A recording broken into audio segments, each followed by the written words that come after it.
कटिहार में उत्पाद विभाग की कार्यवाही 142.23 लीटर शराब बरामद।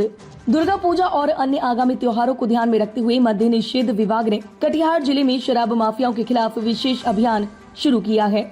इस अभियान के तहत बिहार बंगाल सीमा पर स्थित कदोरा चेक पोस्ट और बालूगंज तेलता ओपी क्षेत्र में गुप्त सूचना के आधार पर एक स्कॉर्पियो गाड़ी को रोका गया। जांच के दौरान गाड़ी से 446 बोतल विदेशी शराब और 27 बोतल बियर बरामद की गई। हालांकि इस दौरान चालक गाड़ी छोड़कर फरार हो गया। जानकारी के अनुसार स्कॉर्पियो में शराब छिपाने के लिए कई तहखाने बनाए गए थे।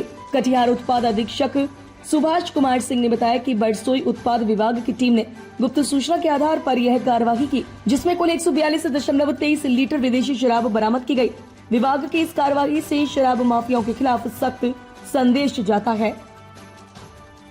के लिए वो कार्यरत है और ट्रेन का चेकिंग भी चल रहा है।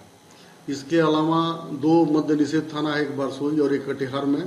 थानाध्यक्ष के निर्देशन में एक टीम दोनों जगह रिजर्व है। सुबह एक स्कॉर्पियो पकड़े जाने की सूचना है। पूरी वीडियो देखने के लिए आपका धन्यवाद। अगर आप इस वीडियो को फेसबुक पर देख रहे हैं तो कृपया हमारे पेज को फॉलो करें, और यदि आप यूट्यूब पर देख रहे हैं तो कृपया हमारे चैनल को सब्सक्राइब करें। आप अपने दोस्तों में या फिर फेसबुक और व्हाट्सएप ग्रुपों में महत्वपूर्ण खबर यानी अफवाहों से दूर सटीक और सही जानकारी वाली इस खबर को साझा करना ना भूलें, ताकि वे भी सटीक और विश्वसनीय खबरों से अपडेट रह सकें।